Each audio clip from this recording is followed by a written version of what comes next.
masterclass on navigating the journey pursuing a master's degree in the United States. So, just a little bit about me. I am Supreeta. I am a grad student and I'm doing my master's in computer science at NYU. I graduate in May 2024, so I just have one more semester remaining. When I was here in Bangalore, I worked as a technology intern at Deloitte in 2019. And I also have a work experience of 2 years. I worked as a software development engineer at McAfee. And after completing my 1 year of master's, I interned at this company called Sovos as a software engineer intern during the summer of 2023. And also, the same internship got extended. So I also interned there in fall 2023. I volunteered as an engineering manager at a nonprofit called Develop for Good during the summer of 2023. And I'm also a member of different tech communities like Rewriting the Code, Women Who Code, and I am also a student at CodePath. So let's talk about let's talk about pursuing masters in United States. So we know that there are different steps, but I'm sure a lot of us might be confused about how to approach starting off with preparing for this masters. So step one here is research, and everything that I'm presenting today is absolutely my experience and how I went about it. So, firstly, I researched more about the colleges. So, it's not similar as in India. Like things are very different in the US when it comes to courses, when it comes to types of courses, types of degrees, and types of programs. So, you would want to research more about the kind of colleges that you would want to get into, the location where you would want to get into based on the weather, based on the costs, and all the other aspects. You would also want to research more about the job opportunities, like mostly in very tech heavy cities. People usually tend to go for colleges there because they have some sort of tie ups with universities, some sort of tie up with the companies or the startups in the local area. The next step would be to connect with the current students of those universities on LinkedIn. This will give us more realistic idea of how it is like to study there. And third thing that I did was I registered myself on Yocket.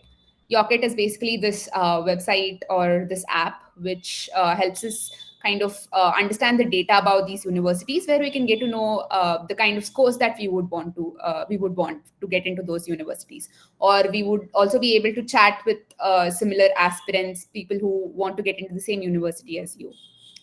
And the next step would probably be to like narrow down the list of universities that you want to get into, maybe bring it down to 5 to 10, depending on how many you want to apply to. I applied to my masters back in 2021, and I also started my masters in 2022. So the process starts 1 year prior. And I applied to about 10 universities. It's not mandatory to apply to 10, but people want to just be on the safer side. So they apply to anywhere from 5 to 10 universities. And also, categorization of these universities matters a lot. You would want to categorize the universities that you've narrowed down to safe, moderate, and ambitious. So, safe universities would be these which you're sure that you will get in with the CGPA that you have, with the work experience that you have, or with the kind of statement of purpose or the SOP. I'll speak about all of this later. But with the whole profile that you have, so safe colleges would be those where you're sure that you will get in. And moderate would be the ones which are not very safe, but you have a very good chance of getting in. And ambitious would be these maybe Ivy League colleges or universities which are sort of ambitious to get into based on this course, but it never hurts to give it a try. So maybe categorize into these three different aspects, and maybe have about three in each of these, and maybe one extra and safe. So that is how I went about it. And then I kind of researched more to find out what are the scores required to get into these universities. So the step one is research. And step two. So once you've researched what kind of scores you want and what kind of universities you want to get into, the next step would be to go to their website and check the eligibility or the requirements that they require for people to apply. So most of these would require a few exams, especially for Indian students. One would be GRE. Most of the US universities ask for GRE. There was a point of time during COVID where they did not ask for GRE, but I think now most of the universities have taken back that, um, like, sort of that privilege of letting people in to universities without giving GRE. So now I think most of the universities are asking for GRE. And also, I think it is always better to give because it is also a probable question in the visa interview where they ask, what is your GRE score? So, yeah, most of the good US universities will require GRE. And if you can Google a little bit more about GRE, it contains of three different sections: verbal, quant, and analytical writing. And the way I prepared for this exam was I mostly used this resource called GregMat, which was super affordable, and I absolutely enjoyed the course. And I have recommended it to pretty much all my friends, and I've heard like really good reviews on that. So GregMat is one really good resource. And another thing that I used was Magoosh flashcards, and that was mostly for verbal. And for analytical writing, I think using a little bit of GregMat resources or even just a few resources that are available on YouTube would also do. I would say the estimated prep time is about 3 months. I prepared along with my full 9 to 5 full time job. So it took a little bit more than 3 months, like 3 to 3.5 months. But I think if you're able to spend about 2 hours every day, I think 3 months is a really good time, a really good amount of time. And there's also another exam that you would need to take apart from GRE, which is either IELTS or TOEFL. So both of these are English-based exams. And I used targettestprep.com mainly to prepare. It was a free resource that was available on YouTube. I did not really pay for it. And the estimated prep time, I would say, is about 3 weeks, anywhere from 2 to 3 weeks. It's basically basic English, but just to get to know more about the kind of questions or the format of the exam is where you would need time. So, step two would be exams. So, imagine you give your exams, and what next? Right? So, the next step would be to prepare all of your documents and to apply. So the documents that you would need would be almost similar to all the universities. So mostly you would require one document called Statement of Purpose, so SOP, where you would write anywhere from 1 to 1.5 pages about why exactly do you want to do masters and how has your journey been in tech or in whatever field you're applying to. You would also want to, if you're in changing fields, like there are a lot of people who study ENC and then want to pursue computer science in their masters. So if you're changing your field, this is the perfect place to explain why are you changing it. And statement of purpose is mainly more about you explaining why exactly do you want to do masters. So it's all about you. And also, most of the universities will need 3 letters of recommendations. And this differs. Like, for example, if you have 0 to 2 years of experience, you can have all the 3 letter of recommendations from your university, or you can also have one from your workplace. But usually, what happens is most of the people apply like 1 year prior, and they probably do not want to disclose at their workplace that they're leaving for masters because they still don't have admits, they're still not sure if they want to go, or any other reason. So I personally went after 2 years of my 2 years of my work experience, like after working for 2 years, and I did not have a letter of recommendation from my company. I had all the 3 letter of recommendations from my university, and that was fine. But for people who have more than 2 years of experience, I have heard that it is always better to have a letter of recommendation from your workplace, from your manager, or from your immediate supervisor. And also prepare a one-page resume. This is extremely important because I think almost all the colleges that I applied to asked for a resume. So you would definitely need this. And you would also need a transcript from your undergrad. So you would need a scanned copy of your transcript on your on your you would need a soft copy of your transcript to apply. And also, it is very important to kind of make a note of when is the deadline for that particular university, because deadlines differ from universities to universities. So you would need to, and also there are two types of deadlines. One is the early deadline, which where they consider you for scholarships or research assistantships and things like that. Also another one is the final deadline. And there are also some universities which give like rolling admits. So it is always better that you apply as early as possible. So it is also very important to check the dates, because I have some of my friends who wanted to apply to certain universities but then could not because the deadlines passed and things like that. So it is always better to apply as early as possible, and also make sure that you document the dates for each universities that you want to apply to.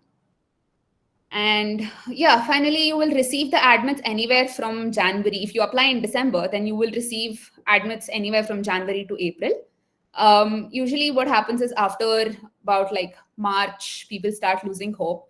But I have a personal experience here, because I applied to NYU back in December, and I got my admit on April 14th. So it was mid-April. I was supposed to leave. I was supposed to have my visa appointment very soon, and yeah, but it still happens. The admits come at the last time, at the last moment, so you can't really help it. So if you've not received anything even up until March, I don't think you should give up the hopes. You will receive it anywhere from Jan to, I think, even till the end of April or even May for some colleges. So the next step after you receive your admit would be to apply for a visa. So these are different places in India where the US consulate exists for F1 visa: Chennai, Kolkata, Delhi, Mumbai, and Hyderabad. And the visa application costs around 14,000. And my suggestion for this would be to join all these Telegram groups, because the way this visa works is getting an appointment is a really big task, right? So it is not very easy to get an appointment. People, like, sometimes the slots get released somewhere around at 3 a.m. or 4 a.m. in the morning. So it is always better to join these Telegram groups where one or the other person is always monitoring, and somebody kind of alerts everybody else in the group saying, oh, the visa slots are up. So you can just go and book one of them. And also, my another suggestion would be to book very earlier slots, so that if in case your visa gets rejected the first time, you will always have time to reapply it again before your classes or before your orientation starts. So book as early as possible. I think there's also a rule that you have to apply only 120 days before your start of the program. So just make a note of that. So it should be as early as possible for the time that is allowed based on your admit. So this is more about the steps to get into masters. So let's speak a little bit more about what to do after you get into masters. So basically, it is very important, as it is in India, it is also really important in the US to have an internship when you are doing your masters. And it is a very good experience to gain about, like, get some practical experience, and also to have something to speak about in your resume. So what happens is, imagine you start your masters this fall. You will be eligible to work for like you will be eligible to intern in the next summer, but the recruiting for that next summer starts right in the fall. So as soon as you reach the US, you will have to start preparing your resume, you will have to start preparing for your interviews, start connecting with people on LinkedIn, have your updated application materials, have your resume updated, put the fact that you're doing your masters in so and so university, and add all the details. So it does seem a little daunting, but this is how it works.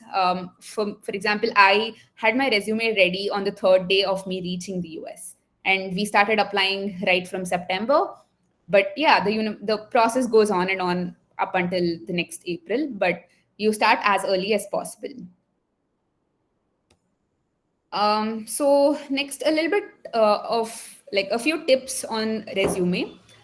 This is purely my experience and things that I've heard from different recruiters that I have met and I've spoken to. Suggestion that I got was keep it to one page, do not exceed one page, and also to be as consistent as possible. Like have the same font, have the same date formats. Do not. What happens is sometimes you shorten the months in some places, and for example, in some places you don't. So it is always better to keep it consistent. And also use this resume also helps when you're applying for universities. This is the same expected format from the universities as well. So it is expected to have the font color to be black, and the colorful resume that we prepare usually in India for our campus placements is, I have heard, is not very well appreciated there. So it is always better to keep it to black and a very simple format. And also, it is highly discouraged to have a photo in your resume. I know, like, we don't, that is not really a rule here in India, but in the US, it is extremely discouraged. They consider, like, for example, because it goes to the recruiter, there might be a lot of bias attached to it. So they extremely discourage candidates having photographs on their resume. So it should be just a text format and a very simple, classic, plain one page resume. And yeah, another thing is start the bullet points with strong action verbs. For example, delegated or implemented, achieved, things like that. Always start the bullet points under your experiences or under maybe projects or anywhere with the strong action verb. And also, another thing that I've heard is to quantify your experiences. Like, for example, imagine you built a website, right? So, what we would do is we would just explain going on and on about the website. But it is expected from us to write more about what exactly does this website do, or more about how exactly is it helping? Like, what is the impact of it? So, in more in terms of numbers, saying, uh, for example, this website helped me reduce so and so from this percentage to this percentage, something like that. Also, yeah, focus on the impact. That is very important because people don't exactly want to hear how did you do your project. They want to hear more about how did that impact the society, or how did that impact people around you. Also, there is another concept called as ATS, ATS system, so which is an applicant tracking system. So most of our resumes first go into this ATS machine, and then they reach the hands of the recruiter if it is ATS friendly. So it is expected for you to have your resume in this format. What ATS format means is mostly to have more numbers, to have these quantifying aspects in your resume, for it to be more clear, concise, have clear headings like education, work experience, and things like that. Yeah. So, yeah. So once you go for your masters, your LinkedIn becomes extremely important. Your LinkedIn presence can do wonders to your career. Maybe when we are in India, we don't really like when we're doing our engineering. We might not really focus on LinkedIn so much. Uh, at least when I was here, when I was doing my engineering, I did not really focus on LinkedIn at all. But it's the case is really different in the US, where LinkedIn is extremely important.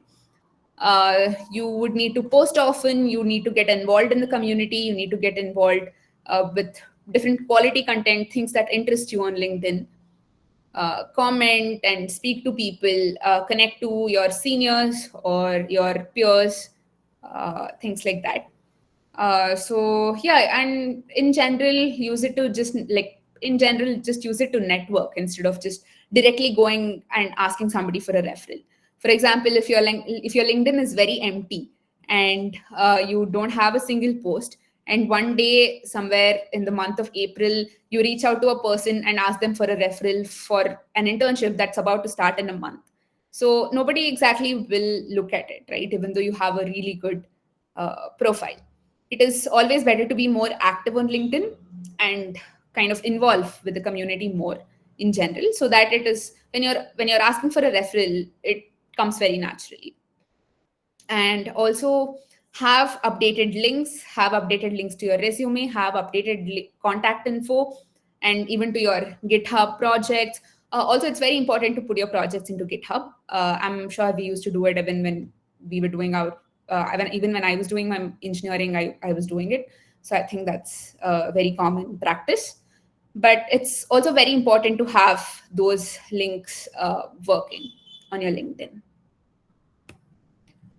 So these are some websites that I used to find an internship in the US. I'm not sure if at this stage this would be useful, but I have just put it here because you can also just go into these websites and check how the internships are worded, what exactly are those internships looking for, so that you will have an idea while going from here, while even planning for your masters, as to how qualified do you think you are and how your masters will help you reach there, and also even about the pace. So this would be really helpful. These are some of the websites that I used. Yeah, and also another thing would be about community engagement. I think this is one of the biggest lessons that I have learned after moving to the US for masters. It is very, very important to engage with your community. Probably when I was doing my engineering, it was not really a big factor for me. I was not really a part of a lot of clubs, or I did not really take very active part in a lot of in the tech community. But after going for masters, I realized how important this is, because you never know what you learn somewhere will help you, and where. So it's extremely important. And there are a lot of Discord channels like CS Careers, Boba Talks, and so many more actually. So maybe join all of these. At this stage, maybe I think you will have a good idea about, like, you will also get to talk a lot to your seniors or people who study in different universities through these. So it might not be too early for you. You can still do it now. And again, Reddit is also a good way to engage with the tech community if you're interested. And there are a lot of in the US, there are a lot of nonprofits that help students and like early career professionals in tech. So it will be more about you trying to dig in which are those. Maybe speak to your seniors or try to Google, search on LinkedIn what your peers are doing and what your other friends are engaging with, or what communities are they part of. Just ask them and definitely try to join. I myself am a part of a few of them called Rewriting the Code, Women Who Code, Girls Who Code. What all these communities do is basically they have a lot of events. They call people from different companies, or they call in different sort of like different industry people, and they have very informative sessions. You will also get to network with those people. So maybe you never know, like it might turn into a job opportunity, it might turn into maybe something even more interesting, a research opportunity, or anything that it could be. So it is extremely important to do this. So the next would be the interviewing phase. So yeah, again, I mean, maybe at this stage it is not extremely important, but I would want to add this here because I am sure for a lot of people to even decide to go into masters, the fact that what is the job field like, or how are the interviews, or how difficult is it to get a job after my masters, is a big question, right? Because you would probably have loans, or you would probably have a lot of financial commitment behind this. So I'm sure that is a question to a lot of you. So I just want to just speak a little bit about how these interviewing phases go and how my experience has been. So a lot of companies have an online assessment like HackerRank, CodeAbyte, CodeSignal, just like it is in India. The first round would always be an online assessment.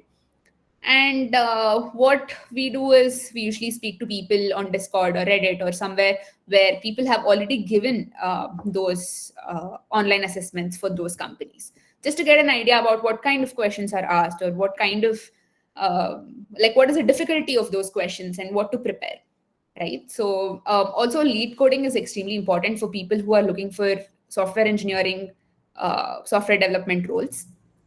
Since I am looking for one, I'm just putting it out there.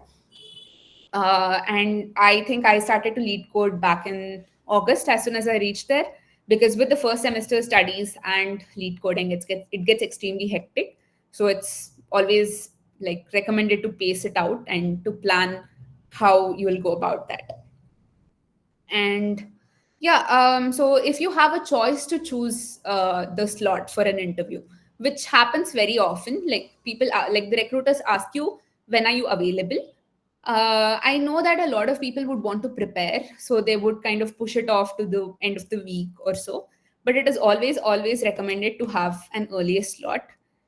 There might be a little bit of bias which plays a role here, though it should not. But it's definitely always recommended to have an earlier slot. And yeah, I mean, another thing that I learned was recruiter calls on your phones are very common.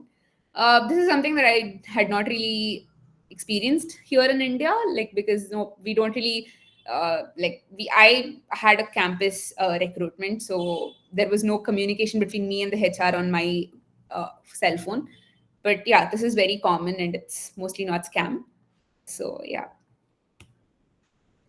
So this is a general tip for your job search in after like after your I mean as after you go to the US for your masters, because that is when you start your internship search, but also in general for your job search in the US.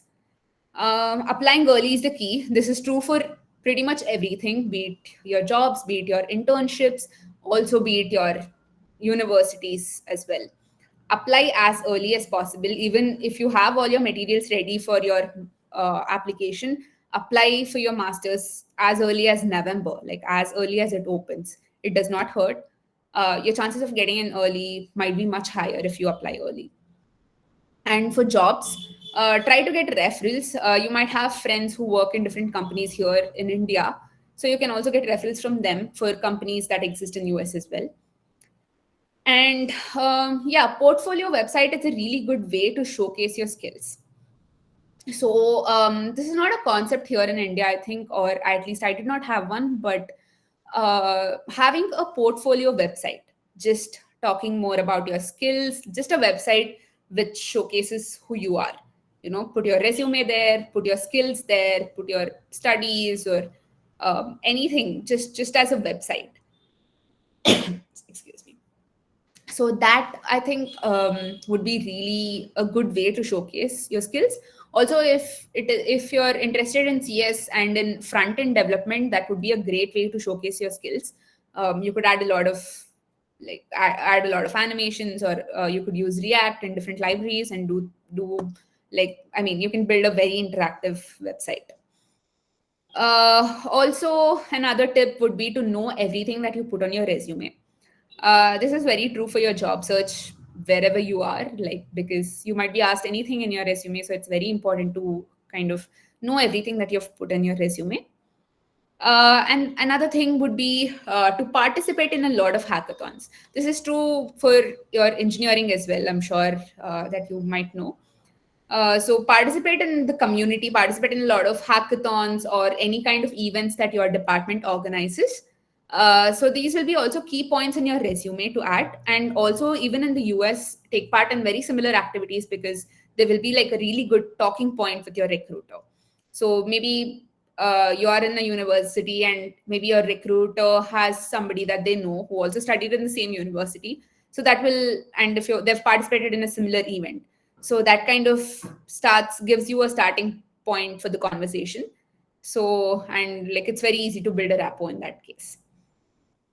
And yeah, also apply to multiple opportunities. This is also true for your applications, right? You don't apply to one university and expect that I am getting in this university, because you never know what happens.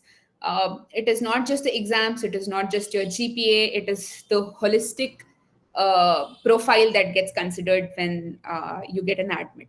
So apply to multiple opportunities. This is true for applications, this is true also for your internship or job search. So apply to as many as possible. Yeah, these were some of the general tips that I had for masters, like once even after you go for your masters.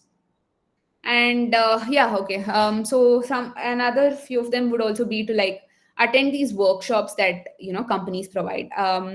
So what happens is in the US, a lot of companies have programs for students. Like, for example, if I have to talk about one, there's Dell, which does this summer series for students where they speak about how they expect resumes to be, how they expect the experiences from students, what kind of what are the qualifications that they are looking for different positions and things like that. So they have a series of about 6 or 7 workshops. So they're all for free and not everybody knows about them. So do your research and try to attend more workshops like this. Also attend conferences if possible. There are multiple conferences that go on offline and online, and some of them are really worth it. Like, even though they sound very expensive, there are a lot of companies coming in and conducting on-site interviews. So some of them are really worth it. So maybe do a little bit of research and attend conferences as many as possible. And yeah, another thing would be to remember that your friends are also your competitors for similar positions. So you might have your roommates or friends in the US who are also, along with you. They are also applying for the same positions that you are, right? They're also in the same branch, they're also in the same field. So just remember that, because there will be situations where, like, for example, if there is one position that is open, and if you and your friend, both of you are interviewing, it is very important that that position is open to both of you. Like, you both are equally competing for that position. So just remember that. And I have a personal experience where in person events are much, much more important than virtual events. This is true for all your university events as well, your college events as well. Like, if they have some sort of workshops, or if there is a alumni who's coming in and speaking, it's always important to go in person. Also keep your github updated, like github readme updated, so that people know what exactly is that project about. This is also true when you're applying to an university. I mean, not it is not really that you're somebody who's looking at your application will go to your github and check your github, but it is always better to kind of have a very prepared application, because just in case if they do. And get your resume reviewed by a lot of people. So before applying to universities or before applying to your jobs and internships, once you prepare your resume, make sure you give it to a lot of your seniors, your peers, and whomever you would want to see, like you would want them to see, to all of them, because there might be some things that you might not be seeing or you might be overlooking, but they will be able to point those out to you. And yeah, also, if you have work experience or if you've interned somewhere during after your third year, it is always important to keep in touch with those people, because you never know, like they might have shifted jobs, they might be working somewhere else right now, and you might be looking for a referral there. So it is always important to keep in touch, and send them, like, sort of keep in touch very regularly, send them emails, send them updates about what you're doing and what kind of courses you're taking after you go for your masters and things like that. So this is just a little bit more about what you can do in your internship or job. I don't want to get into detail here, because since you guys are still planning to do your masters, this is like 1 year ahead or 2 years ahead of where we are. But this is just some tips that you would want to do even here in India as well, something that you would do in your internship or job here as well. So keep in constant touch with your manager, use the feedbacks and things like that. So yeah, this is the end of our presentation. If you have any questions, I'm open to answering them.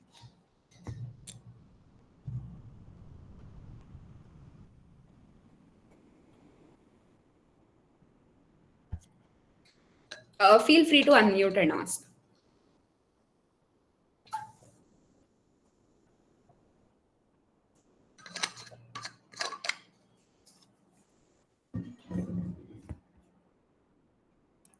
Okay, is there something on the chat? I cannot really see the chat.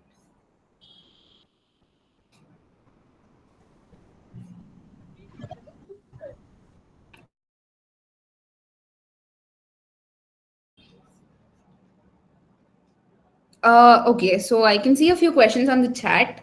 Firstly, Can you show the first and second slide?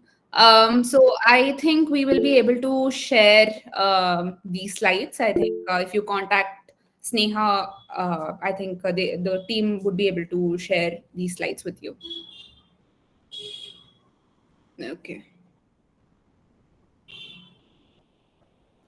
As I've heard that in some colleges is cost less than Indian universities.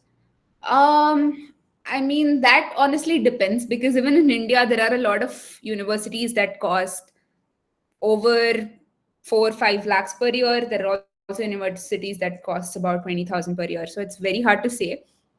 I think you would need to do more of your research on what is your budget and the kind of universities that you want to get into.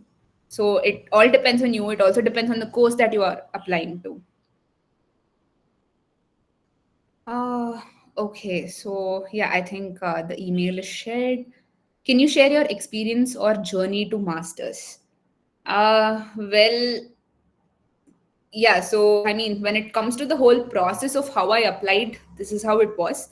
I followed all these steps. First, did my research, and then I gave my exams, and then I like when I got the admit, and then I got the visa as well. But in terms of other things, I think adjusting to the US, like the curriculum or the weather it was definitely challenging because there are a lot of things that you're used to in India, but it's very different in the US, right? So it was definitely challenging. That's not. I mean, that's definitely true. But I think as time passes, you will get used to it. You will learn so much more about independence. You will learn so much more about like how to sort of manage everything by yourself, manage time, make sure that if you're working part time, you will also make sure like how to manage your finances. So yeah, I mean it's a good experience definitely. How to maintain a good resume? Yeah, so as I spoke about in my slides, I think they will also share that with you probably. So, my main suggestion would be to like keep it to one page, use very classic, very simple font, and add all of your achievements, but make sure you have more of these bullet points. And can you give some information about quant analyst? Sorry.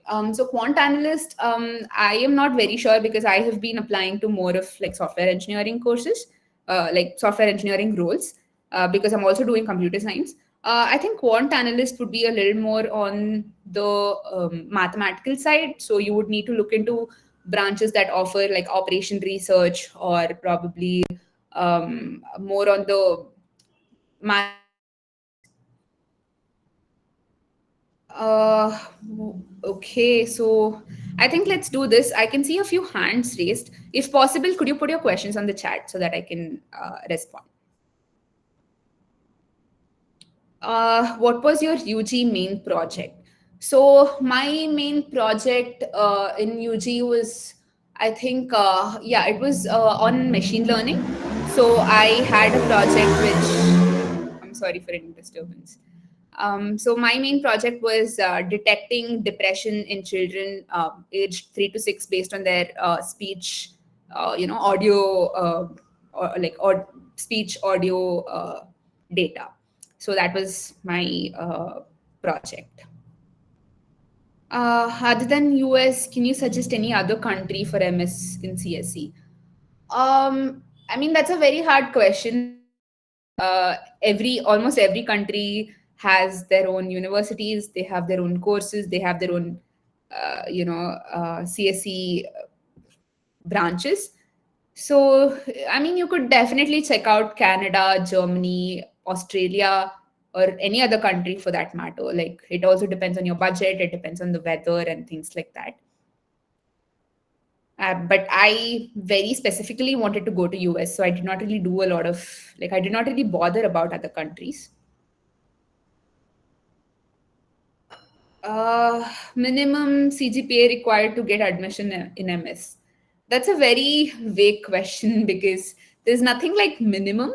If you have a low GPA, then you can definitely cover it up by getting like good score in your GRE exam, or getting good scores in your TOEFL and IELTS, having good recommendations. You can also explain why your GPA is low in your SOP. So GPA is not the only thing that matters. Also, there's nothing like minimum. It's not really like if you have below this CGPA, then they're going to reject you. It depends on each and every university that you apply to. So maybe just look at the criteria that the particular college is requiring. Had I applied to Harvard? No, I had not applied to Harvard. uh, did I have any idea about GRE cutoff for that university? Yeah, I mean, as I mentioned, if you go into Yorket, you will be able to see what is the cutoff for each university. Also, as far as what I know, there's nothing called as cutoff, because there are people who get into some universities with 325. The GRE score is for 340. There are also people who get into the same university with 300 GPA, like sorry, 300 GRE score, because maybe their GPA was better, maybe their work experience was better. So that's a very tough question. Like you cannot really say that. There's no cutoff as such. Um, by writing only TOEFL can we get into universities? Well, yeah, as I mentioned, some of the universities had sort of uh, like waived off GRE for a while during COVID for a couple of years. But I think for now, the GRE requirement is back again in most of the good universities. So you might want to check into which exact university that you want to apply to, and then check what are the requirements there. But I don't think there are a lot of universities, like a lot of good universities, that will not require GRE. So you might have to write GRE. When do I think is the good time to give GRE? So I went for fall 2022. For that, I had given my GRE in August 2021. So exactly 1 year before. And yes, GRE, no, actually, GRE is good for 5 years. TOEFL, I think, is good for 3 years, if I'm not wrong. But I just gave it 1 year before, and that worked for me. What about other things like social work and other things that you would do, including in portfolio?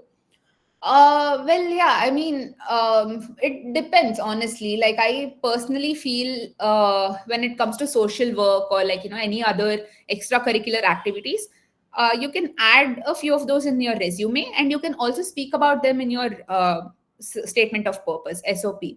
So I think it is more about how exactly will you convey it? How exactly would you want to sort of like share it with your admin, like the admission committee? I don't think it would be nice to just say that I did so and so community service for so many months. It I think you would need to speak a little more bit more about it, say why you're passionate about that, why did you decide to do it, and it completely should define, the whole statement of purpose should define you as a person. So maybe you could add this somewhere there as well, that you did so and so. Good books to refer for GRE. Firstly, GRE has its own like sort of like a guide called ETS Prep Guides. They are the official books that the people who prepare GRE, they themselves have prepared this book. So it is definitely important to go through that. It is more like a textbook for GRE. After doing those books, if you still have time and if you still want to like prepare more, those resources that I mentioned, GregMat, or maybe for verbal Magoosh, really helps. Those are the ones that I used. And yeah, I am thinking for MTech from Germany. So can you tell me what is the cost for 2 years? So that's a very vague question again, because firstly, I am not doing masters from Germany, and secondly, I don't know how much it costs for MTech from Germany. You might want to like see which college do you want to do it from, and maybe search on LinkedIn for people who are doing MTech from same university that you want to get into, and ask them what is the cost for 2 years. Maybe that would be helpful, because I'm not doing it in Germany, so I don't know about the costs. Can I give GRE during my third year of engineering? Yeah, definitely. You can definitely give your GRE during your third year. It depends on when exactly do you want to like go for your masters. if you plan to go for your master's as soon as you finish your engineering, then if you give it when you're in third year, that's a perfect time. How much did it cost for me? So the thing is, it definitely depends from like university to university. I am studying in NYU, and NYU is a little bit more expensive because it's a private college and it's in New York. So that is one thing, and I think for me it costs somewhere around like $60,000 per year for my tuition fees. Then some companies also fund your MTech studies. Yeah, definitely. There are some companies that do fund your masters. You might want to check with your company or check with your seniors, for example, if you're still in college, if their company funds. But I have personally not seen a lot of people come through their companies. Like there are no, I don't think there's anybody that I know, at least in NYU, who's coming from a company. So you might want to check. What are the challenges you faced as a girl, and it's hard to learn and earn to pay for higher degree fee? Can you share some experience? Well, like for example, challenges, when I say it is more about also like the kind of studies. Here in India, like I personally found engineering very easy, but that was not the case when I went for masters. It's very applicational level, and we would need to sort of like put in our 100%. And like we have weekly assignments, so we don't really have time to kind of wait till the exam to study. That's what we usually do. So we would need to like constantly be up to date with everything that we are like studying, everything that we're learning every week. That is one thing. And also the weather aspects, because if you're in a very nice place in India, like a place where, which has like a very moderate temperature, it might be a little hard for you to go to like some of the East Coast cities in the US, because it is much colder and it gets dark faster. So that might be a little difficult. So I wouldn't exactly, I mean, if you put in your effort, it's definitely very like, doable to get to a spot where you start understanding things, and, you start getting on top of your things. But yeah, I mean, initially it'll definitely be challenging.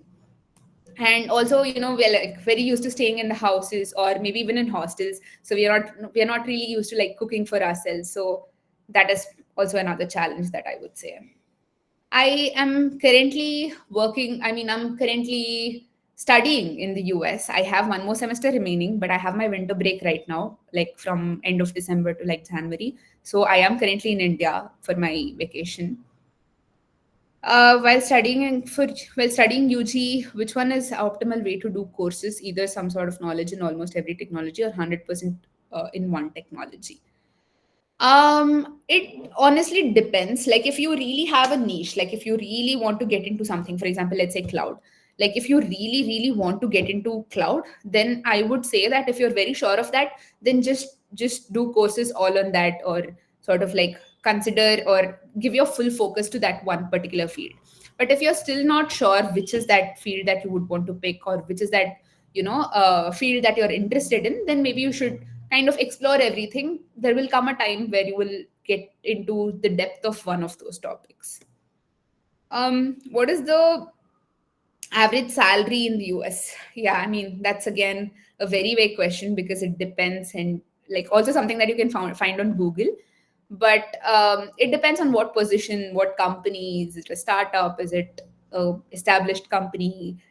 Do you have experience? Do you not have experience? What role is it for?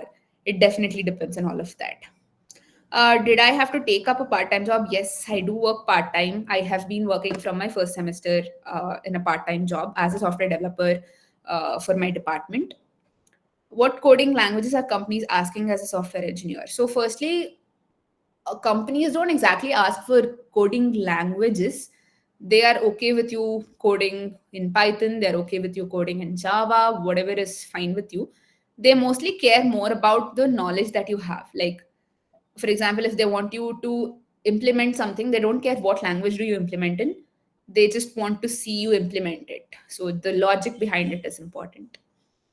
So in what subject am I doing masters? I'm doing masters in computer science. So just general computer science. Is DevOps a good career? Yeah, I mean, definitely it is. uh, it depends more on your interest. Depends. I mean, I would suggest you to not get into a field because of the money or because of anything that you've heard from people. Just do your research on it. I mean, everything is a good career if you look at it in that way. So it definitely depends on your interests, I would say. As soon as we write our GRE, the visa process starts, or does it start after we receive our scores? Well, after you write your GRE, you would first need to after you write your GRE, you will get your scores, and then you also write your TOEFL, you get your scores. After you receive your scores, you first like apply for colleges. Then you need to get your admit from the colleges. After that, you do the visa process will require you to tell them which university are you going to, which is the main aspect of the whole thing. You need a document called as I-20, which is given to you by the college. So without that, you will not be able to apply for visa. So first, you need an admit. Did I share any research papers during my UG? No, I did not. I did not have any substantial research papers. Everyone is running behind CS. What to do something that differentiate me from others? Please tell other parts or field in CS that will gain more importance in the future. Well, I mean, I cannot really predict this because if you think about it, there are people in all the fields, right? Like, if, for example, if I say maybe data science, or if I say something like machine learning or AI, there are people in all these fields. Like, there are experienced people, there are people who are amazing in all these fields. So it's very hard to like kind of predict uh, what kind of fields in CS will gain more importance. I think I would personally suggest you to go with your interest. Like, what is something that you're interested in? Because there is definitely opportunity for everything. Like, for example, if you're interested in front end, although people say that front end is overrated and things like that, there is definitely a scope for you in front end if you're really good at it and if you're really interested in it. So I mean, I don't think it should be more about standing out from others. It should be more about what is something that you are interested in. Did I take any student loan to study in US? Yes, I did take student loan. I am passionate about robotics, much more in hardware. So should I include the case studies in my resume or just mention that I have done that? I would suggest you to add the case studies if they're like very relevant to something, related to the hardware, sort of like subjects that you have worked on. I would suggest you to include them, and also I would suggest you to like highlight more about what is it that you did rather than what is that whole project about. Because when they ask you, you can definitely mention what is the project about, but add more about what is it that you did, like what is your contribution. In which engineering college did I do my BE? I studied in BMSC.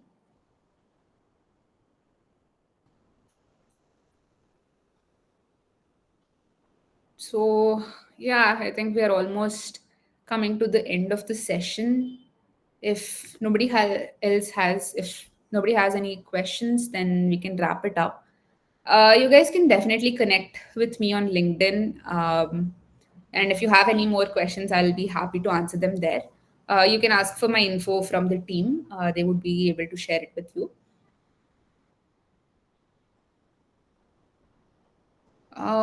There's another question. When I learn some technology, how do I know this is the end? I'm sorry, I don't know what you mean. Like, end of what? Because I don't think there's an end to anything. It is always, a field where it is a constant changing field. So you always keep learning. There's nothing like the end of a technology. I don't think people who have like 30 years of experience in a technology feels like they're at the end of it. So you will always keep learning. But I mean, I do understand what you mean. Like, how to kind of learn, how to start learning something, or like feel like substantial amount of things. I would say that maybe learn a lot of things, and when you involve yourself with the community. For example, let's take an example of DevOps, right? So if you start learning more about DevOps, take a lot of courses, involve yourself in the community, you will start reaching to that place where you start answering people's questions, or you start involving yourself in that community where you start asking questions, or sort of like whenever they try to tell you something, you will be able to take the answer very like in a very positive way. So I think that is when I would say that you have a very good grip of the knowledge. So that would probably be it, but it's never an end of anything. Like you can never say that this is the end of your learning for this particular technology. Okay, let me just share my LinkedIn then, if that's the case. Here is my LinkedIn if you guys want to like send a connection request. And if you guys have any questions, I'd be happy to answer them. Uh, I am a finance grad. I want to pursue masters in computer from US. What exam to prepare except for TOEFL? Again, GRE, but also check if the university that you want to apply to requires GRE.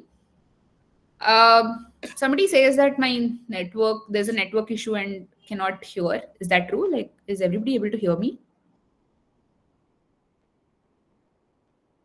Maybe react with a thumbs up if you can hear me. Okay, awesome. I'm currently a front end developer in my first semester.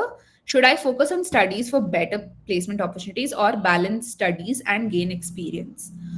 I would personally say that I mean, sort of like balance studies and gain experience, but also that does not mean you lose focus on your studies, because when it comes to placements, your like GPA also matters a lot, and things that you learn in your college also matters a lot.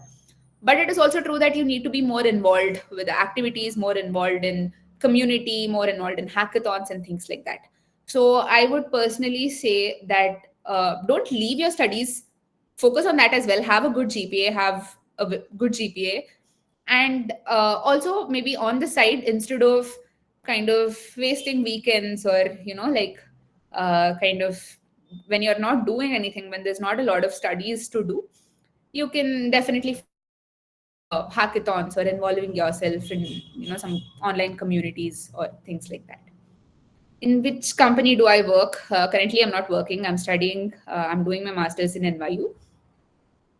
The minimum requirement to participate in a hackathon contest? Absolutely nothing. Most of the hackathons that I know of are at least very like very beginner friendly. So as long as you know some one of the coding languages, like maybe Python, or even if not, you can always Google during the hackathon. I think what the thing is about hackathons, it is just that the experience matters a lot. Maybe first time when you go into the hackathon, you might not know anything, and somebody sitting beside you might build something amazing, but that's okay. So about hackathons, it's just all about practice. Like you participate in one, you participate in 10, and by the end of that, you will be in a state where you'll be able to have some product at the end of it. Maybe another 10, in another 5 or more hackathons, you will be able to build something better. So it's all about the experience. Which company did I work for in India? I worked for McAfee. How to be a finance analyst with Python and Ruby after graduation? Well, I am not very sure about finance analyst because I am not one. You might want to use Google for that. How to face some stuffs for who never ever experienced co-education? Well, I would personally say that it is not much different from if you have studied in only girls' school. It is not much different. Like, have a very open mind because you have people around you, like maybe not in the same class, but you definitely had guys around you, right? Like in your normal everyday life. Uh, I don't think you should focus more on the fact that you came from a girls' school or a girls' college at all, because it really doesn't matter. uh, Keep your mind open. Maybe there might be definitely some challenges that you might come up with, but I think it's personally, I don't think there will be much of a difference, especially in the US. There might not be much of a difference, and you will definitely get used to it. CGPA, how much? I'm not sure for what. I'm pursuing BTech Biotech first semester. Well, good luck. Um, Website that I mentioned for cutoff. I would say Yocket. I think that is the one you're speaking about. It's called Yocket, Yocket. And is there a way to earn money by working online as a CS student? I'm not sure because when I was in India, I used to never work. And I mean, like online, I worked as a full time software engineer, but I never worked online or I never was a like I never freelanced. And how do I reach out to clients? I think you should talk to somebody who's a professional freelancer. They will probably be able to like give you more ideas. Did I do any own projects in college and what projects did I do? So yeah, I mean, I did a couple of like machine learning related projects in my undergrad, but I think I did not really follow through because I did not really do a lot of machine learning courses in my master's. I worked in the cloud computing industry and then I completely shifted to cloud and cloud related courses and cloud related projects once I started doing my master's. So, yeah, I mean, I think projects that you do in undergrad do matter, but you will still have opportunities to do other projects once you come into master's. CGPA that company asks. Like in India, anywhere from 8, I think. 7.5 to 8, I would say. Uh, what are the subjects that you learned and get remembered till now? Well, like everything that I learned in engineering is useful because I learned a lot about like web development and there was a lot of math. I am also taking math courses in my master's. So yeah, I mean, also algorithms, data structures, those are things that are definitely not, they're not going anywhere. It's the same thing that you study in your master's as well, maybe a little more on the advanced side. What all subjects am I learning currently? I'm learning DevOps, I'm learning cloud computing. I'm doing a lot of like subjects which sort of has projects in it. Like it's called ITP, where the whole subject is all about doing a project. How much INR is needed? It definitely depends because it is not the same everywhere. If you go to more costlier cities like New York or California, like some cities in California, then it might be a little more expensive, but some it might be more on the lower side. So you might need to do your research on that. I well, yeah, I mean, it's almost 8 o'clock, so let's end the session. If you have any more questions, then connect with me on LinkedIn or reach out to the hosts. They might be able to share, the slides and other things. And if you want to know more about the IntrnForte's program, then I think they will also share a link that you might fill out, like the Google form that you can fill out. You will also learn more about their programs.